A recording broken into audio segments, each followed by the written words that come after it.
여러분들 남은 과제는 40분 더 써가지고 경기대 풀어오시면 되고요. 가볍게 설명을 드릴게요. 그러니까 여러분들이 조금 주의했으면 좋은 포인트들만 설명을 드리겠습니다. 그래서 문제 1, 2, 3번 순서대로 설명을 드릴 거고요. 자, 문제 1번에서 여러분들이 정리를 좀 해보면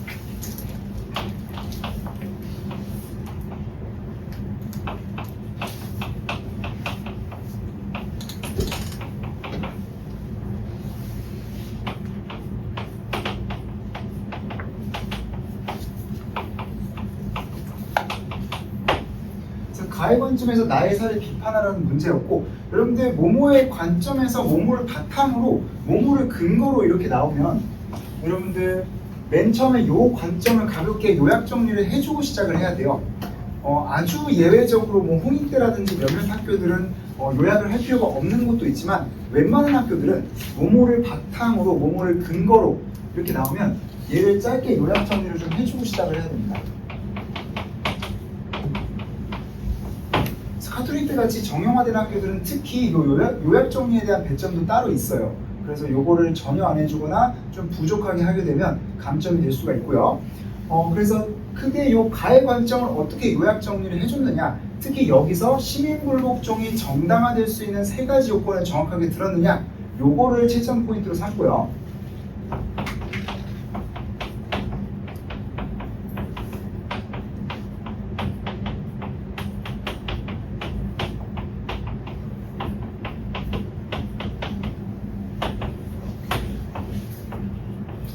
그리고 이 요건을 나의 사례에 정확하게 구체적인 사례에 적용을 시켰느냐,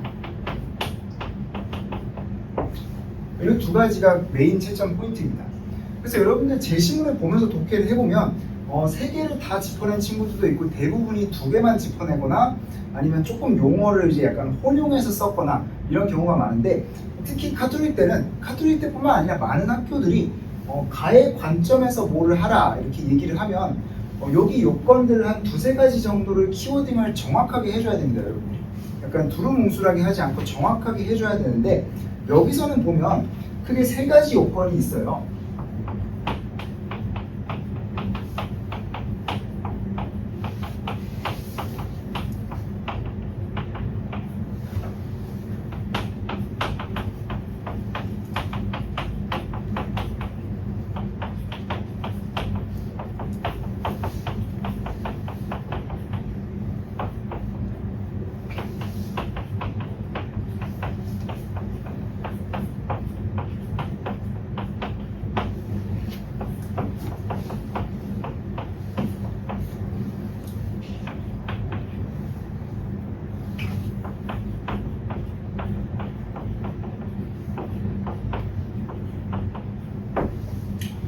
여러분들이 사용해 줬어야 할 가장 정확한 워딩은 이 3가지입니다.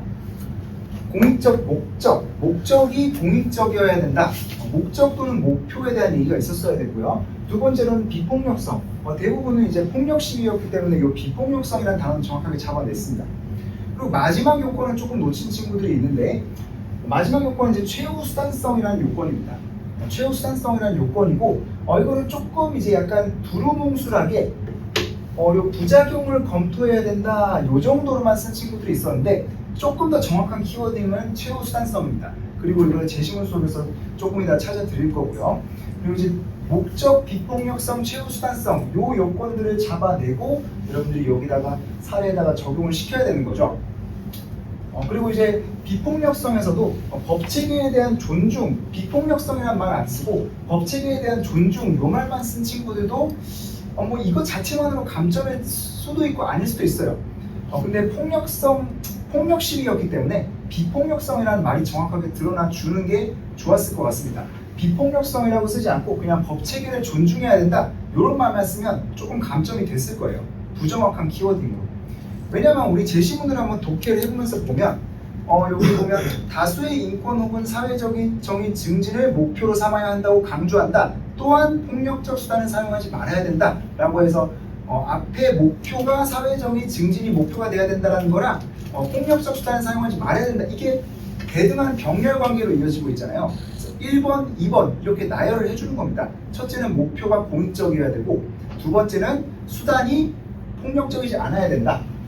이거는 목적, 이거는 수단에 관한 얘기다 라고 하고, 그리고 유지해야 하며 라고 하고, 세 번째 줄에 정상적인 제도적 수단으로는 개선이 불가능한 상황에서 최후의 수단으로 제한적으로 사용돼야 한다고 주장한다 라고 해서 첫 번째, 두 번째, 세 번째 줄에 이렇게 나열을 해주고 있어요. 목적이 공익적이어야 되고 폭력적인 수단을 사용하면 안 되고 최후의 수단이어야 한다 라고 키워드를 맨 앞부분에 주고 있기 때문에 이 말들을 여러분들이 그대로 써줘야 된다는 겁니다. 이것들이 가장 정확한 키워드이고, 나머지들은 이런 용어들은 요것들을 부수적으로 그냥 설명해주는 단어들이에요. 가장 정확하고 이것들을 함축하는 키워드들을 여러분들이 써줘야 된다는 겁니다. 그래서 비폭력성을 통해서 여기도 문장을 보면 그렇게 돼 있죠. 폭력적 수단을 지향함으로써 법체계에 대한 존중을 유지해야 된다. 그러니까 폭력적 수단을 사용하지 않음으로써 그 결과로 법체계에 대한 존중을 보인다는 뜻이지, 그러니까 핵심 단어는 비폭력성인 겁니다. 그리고 그 따라오는 결과가 그냥 법체계에 대한 존중이라는 거예요. 그래서 요 단어만 쓰고 요 단어를 빼먹으면 여러분들이 좀 부분 점수를 깎이게 될 겁니다. 마찬가지로 최후 수단성도 마지막 줄에 해당 행위의 목적과 수단 그리고 예상되는 부작용을 검토해야 된다라고 나와 있는데, 그러니까 목적과 수단이 비폭력적이어야 되고, 그리고 예상되는 부작용을 검토해야 되는데 그 구체적으로 어떻게 검토해야 되냐, 최후의 수단이어야 된다라는 걸 그래서 제시하고 있기 때문에 좀 더 구체적인 키워드를 여러분들이 써줘야지만 완전한 점수를 얻을 수가 있습니다. 부작용을 검토해야 된다 그러면 부작용을 검토하는 방식은 굉장히 다양하잖아요. 그 중에서 구체적으로 마지막 수단이어야 된다. 다른 모든 방안을 다 검토하고 난 다음에 이것밖에 방법이 없어야 된다 라는 거를 정확하게 표현해준 단어가 최후 수단성입니다. 그래서 여러분들이 이 단어들을 정확하게 다 집어냈어야 완벽한 점수를 받을 것이고요. 이 중에 용어들이 조금 빠져있다. 그런데 대략적으로는 맞는 것 같다. 그러면 한 등급 정도가 감점이 될 겁니다. 그래서 그 정도에 따라서 실수가 몇 개냐에 따라서 개당 한 2.5점 정도가 감점이 될 거예요. 20점짜리 문제니까. 그렇게 점수 채점이 이루어질 거고요. 나의 사례에다 적용할 때도 마찬가지로 이거를 처음에 놓쳤으면 사실 적용 부분도 놓치게 되겠죠. 그럼 더블 감점이 되겠죠 아마. 그런 식으로 감점이 될 텐데, 공익적 목적은 여기서 일단 있다라고 주장은 하죠. 그래서 뭐 공익적 목적은 있다라고 여러분들이 해도 되고, 공익적 목적이 있다라고 이들이 주장은 하나 사실상 폭력적인 양상을 봤을 때 공익적 목적만이었을지 의심된다 이렇게 써도 돼요.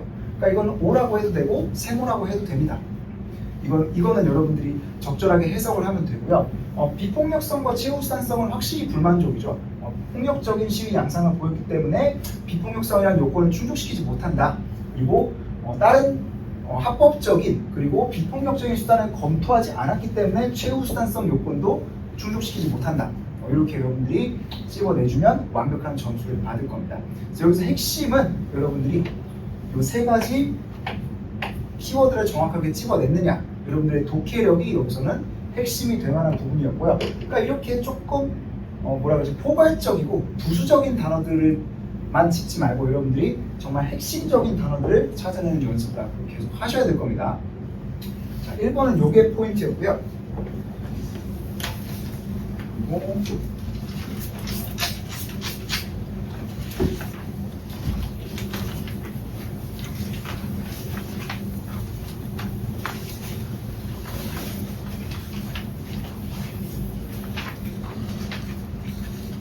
이번은 대체로 여러분들이 잘 써줬어요.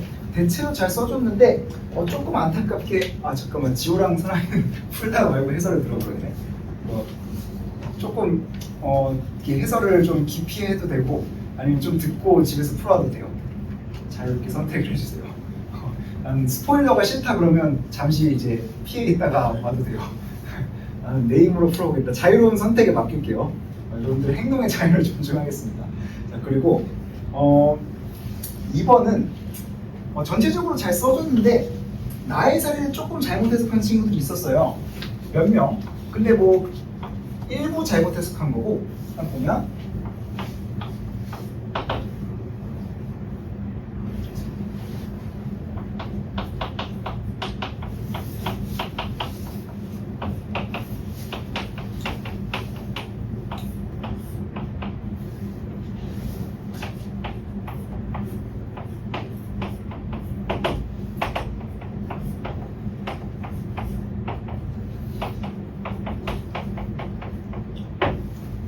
그래서 가의 내용을 토대로 나와 다의 사례를 분석하라 이렇게 나와 있었는데 가에는 여러분들 보면 알듯이 집단 극화라는 어떤 문제점 또는 현상이 등장하고 있어요. 그래서 가의 문제점 또는 현상을 바탕으로 요 사례를 분석하면 되는 건데 일단 여러분들 마찬가지로 얘를 토대로라고 했기 때문에 얘를 가볍게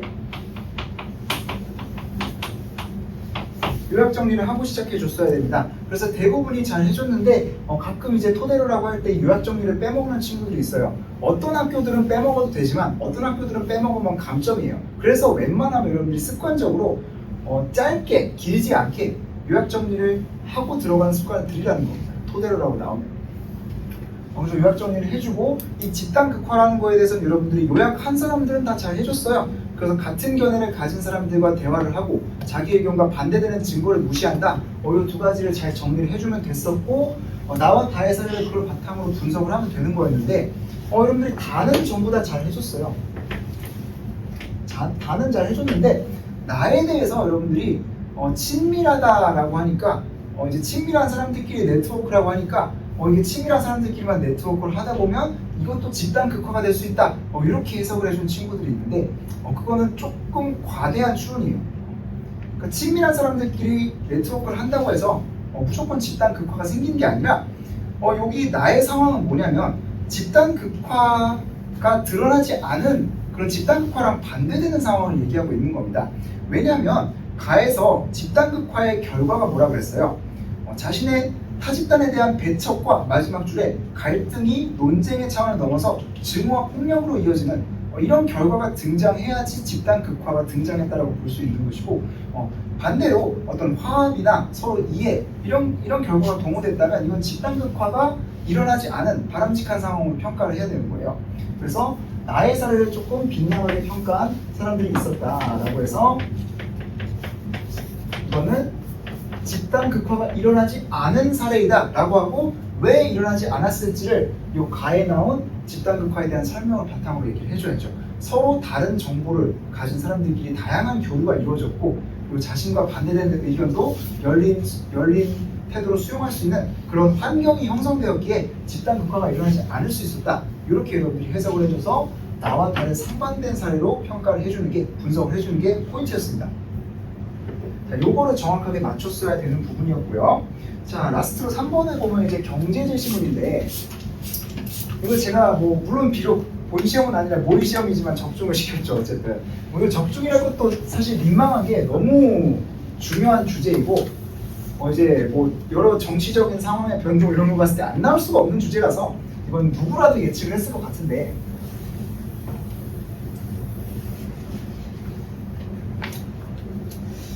자, 3번을 한번 보면요.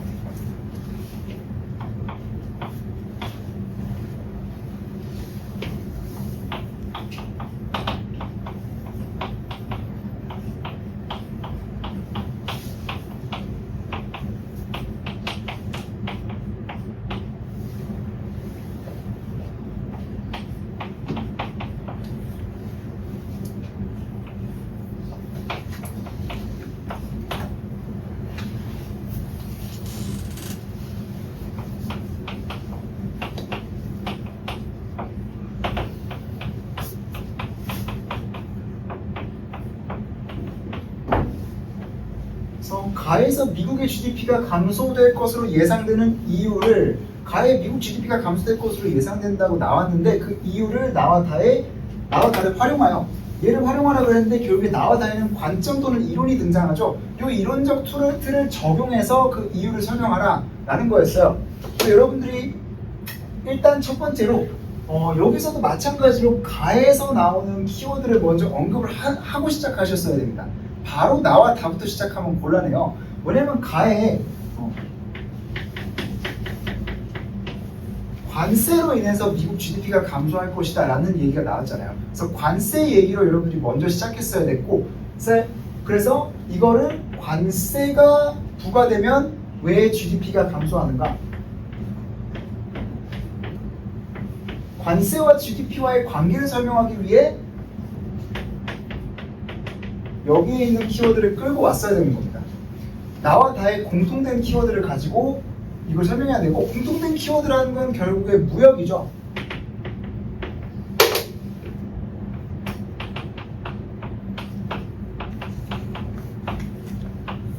나와 달리 공통된 키워드는 무역이 주는 이점입니다. 그러니까 관세가 부과되면 GDP가 줄어들 것으로 예상된 이유는 나와 다른 토대로 봤을 때 무역이 줄어들어서 무역이 주는 이점이 사라지기 때문이다. 이렇게 설명을 하고 전개를 했어야 돼요. 그러니까 뭐 이제 시작은 여러분들이 있고 글 구성은 조금 다양하게 할 수 있겠지만 가에서 관세 부과로 인해서 GDP가 감소될 것으로 전망된다. 이 내용은 먼저 언급을 해주고 시작을 하셨어야 되고요. 그러면서 그 이유는 무역 이점의 감소와 관련이 있다. 이 정도 언급을 해주시고 나와 다른 언급을 하면 가장 좋은 구성이 됐을 겁니다. 그렇게 해서 나와 다른 키워드들을 적절하게 활용을 했어야 되는 거죠. 여기서도 마찬가지로 경제지 시문이 나왔을 때 유난히 키워드를 못 써주는 친구들이 있어요. 다른 거 할 땐 잘하다가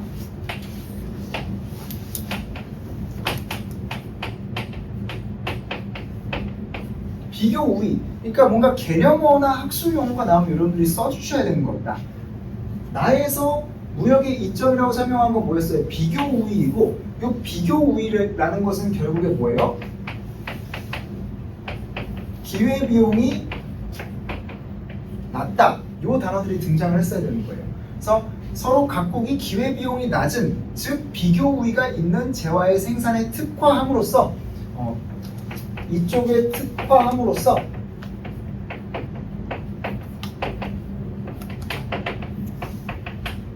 교환이 양국의 이익이 된다. 이렇게 설명을 전개했어야 되는 겁니다. 나는 비교 우위, 즉 기회비용이 낮은 재화나 서비스의 생산에 특화함으로써 교환이 양쪽 모두에게 이익을 줄 수 있음을 설명할 수 있다. 이 내용들이 나왔어야 되는 거예요. 교환 또는 무역, 이런 단어들. 이런 단어들을 여러분들이 정확하게 찍어냈어야 됐고, 너무 풀어서 쓰면 이제 각국이 뭐 이제 자신이 더 잘 생산하는 거에 특화한다 이렇게 말하면 점수가 여기 안 나오면 점수가 깎이죠. 이게 키워드니까 그렇게 되는 것이고요. 다에서는 다는 대부분 여러분들이 잘 짚어줬어요. 규모의 경제, 이로 인한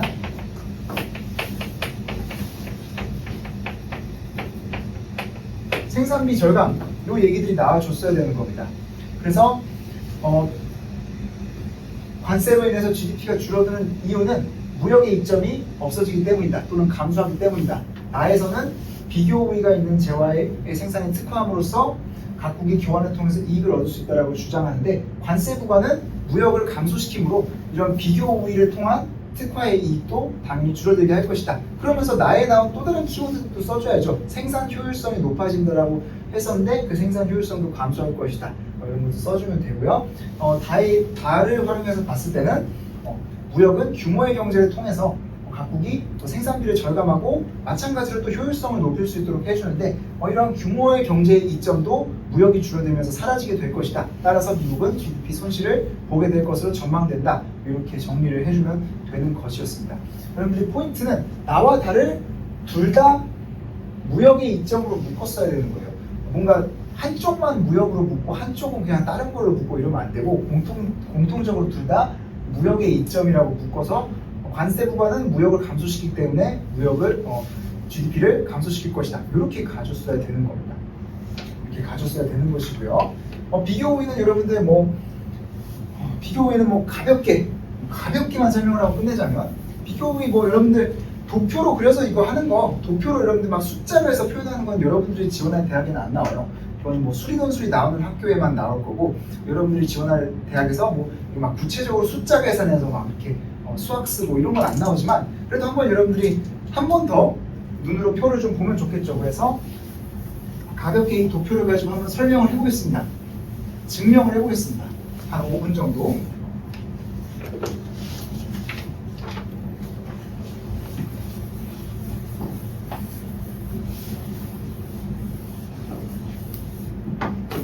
자, 여러분들 비교우위라는 개념, 이걸 통해서 무역이 양국 모두에게 이익이 될 수 있다. 저번에도 한번 표로 그리긴 그렸었죠. 그래서 보면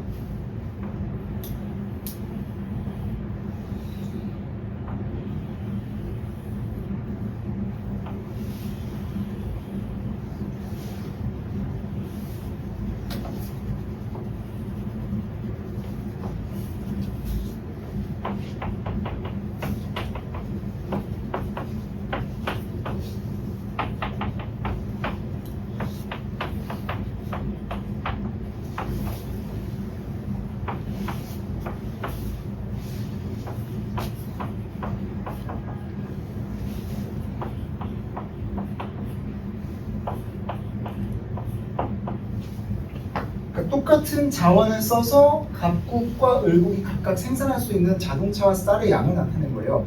그래서 교역이 없는 상황에서는 갑국과 을국이 똑같은 자원을 썼다면 각각 이렇게 생산을 할 수 있다는 겁니다. 그리고 보시면 갑국과 을국이 갑국보다 쌀이랑 자동차 둘 다 더 잘 생산하죠.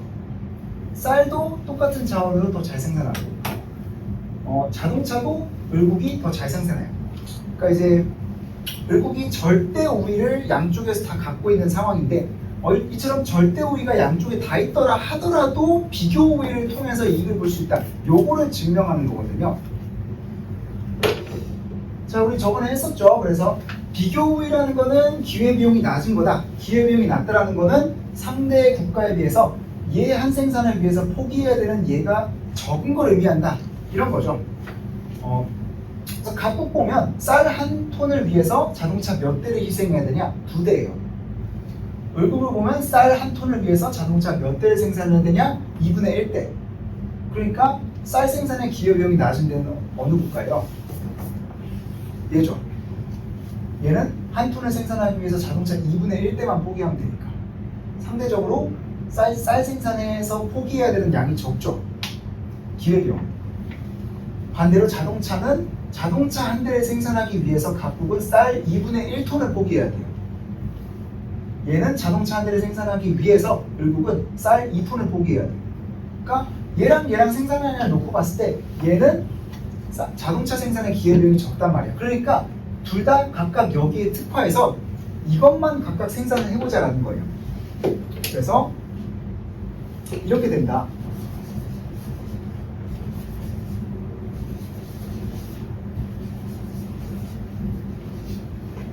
각각 자기가 잘하는 것만 생산하니까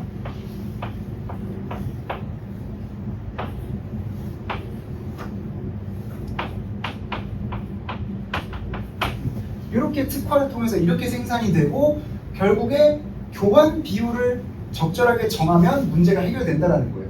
그러니까 아까 보면 갑국은 얘랑 얘의 교환 비율이 지금 여러분 가지고 계신 표를 보면 얘 하나에 얘 2개였죠. 을국은 얘 하나에 얘 2분의 1개였죠 아까. 그러니까 교환 비율을 적절하게 그 사이에 있는 걸로 정해보면 그냥 1대1로 교환한다라고 생각을 해보는 거예요. 이렇게 생산해가지고 1대1로 교환을 하면 예를 들어서 갑국이 자동차를 400대 생산해서 얘한테 200대를 줘. 그리고 자기는 200대를 남겨요. 그러면 1대1이니까 얘도 쌀 200톤을 주겠죠. 200톤을 주고 자기는 1000톤을 남기겠죠. 이런 상황이 지금 초래가 되는 거예요. 이렇게 교환을 했을 때 갑국은 보면 200톤 200대 가졌어요. 갑국은 이익을 봤죠.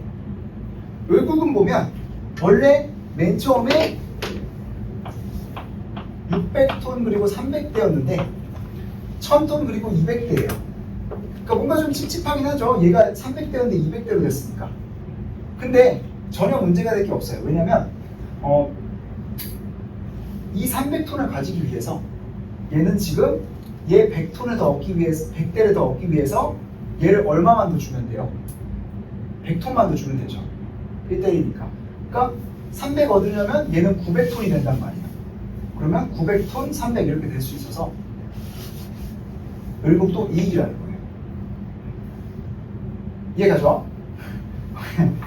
이제 교환 비율을 적절하게 정하면 양쪽이 모두 이익을 볼 수 있다. 이게 결론이에요.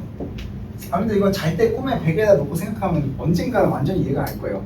이제 갑국과 을국이 요거 한 번만 딱 생산하는 게 아니라 누적이 되잖아. 그러니까 교환 비율이 서로 이제 이득이 되면 이렇게 서로 바꾸면 이익이 된다는 거예요. 그래서 그렇게 된다는 것이고 여러분들이 이 표를 여러분들이 직접 그려야 되는 일은 논술에서 나오지 않으니까 여러분들이 이렇게 수학 직관적으로 좀 한번 이해해 보라고 설명을 드린 거였고 결국에는 비교 우위를 통해서 양국이 어떤 교환의 이익을 얻을 수 있는데 가에서는 관세 때문에 미국이 교환의 이익을 누리지 못할 것이다. 이렇게 써주면 된다는 겁니다. 오케이? 이렇게 되는 것이고요. 자, 그래서 이제 관세라는 키워드를 좀 놓쳐준 친구들이 있었고 그리고 요 비교 우위를 통한 교환의 이익, 요 키워드를 좀 놓친 친구들이 있었고, 그다음에 다에 대해서는 대체적으로 잘 잡아줬어요. 그래서 여러분들이 이런 식으로 꼼꼼하게 키워드를 연결 지어서 얘를 반드시 요 나, 다랑 연결을 지어줘야 된다. 나, 다의 그런 공통적인 키워드 잡아내야 된다. 요 생각을 하셔야 된다는 겁니다. 오케이? 아시겠죠? 자, 이 정도로 한번 포인트를 짚어보고요. 여러분들 과제로는 여러분들 남은 경기대 문제하고 그리고 카톨릭 때 카톨릭 때는 여러분들 이렇게 할게요. 전 문제 다가 아니고 카톨릭 때 여러분들이 스스로 제일 못했다고 생각하는 문제 하나 리라이팅 해오세요. 오케이? 경기대 문제랑 카톨릭 때 문제 택 1 해가지고 리라이팅 해오는 거 요까지 해서 내가 여기 공간 만들어서 밴드에다 올릴 테니까 여기다가 지정된 요일까지 제출을 해주시면 됩니다. 그러면 제가 토요일 전에 미리 서면으로 첨삭을 해서 여러분들을 웃는 얼굴로 찾아보도록 할게요. 그래서 한번 해보도록 하겠습니다. 수고 많았고요. 여러분들 과제 잘 해주시고 이제 앞으로 계속해서 문제풀이 이렇게 반복적으로 들어가고 핵심 포인트만 레슨을 할 거니까 이렇게 좀 이제 빠르게 지도를 나가보세요. 수고들 많았습니다. 자, 그리고 학교 상담할 친구들은 남아주시고요.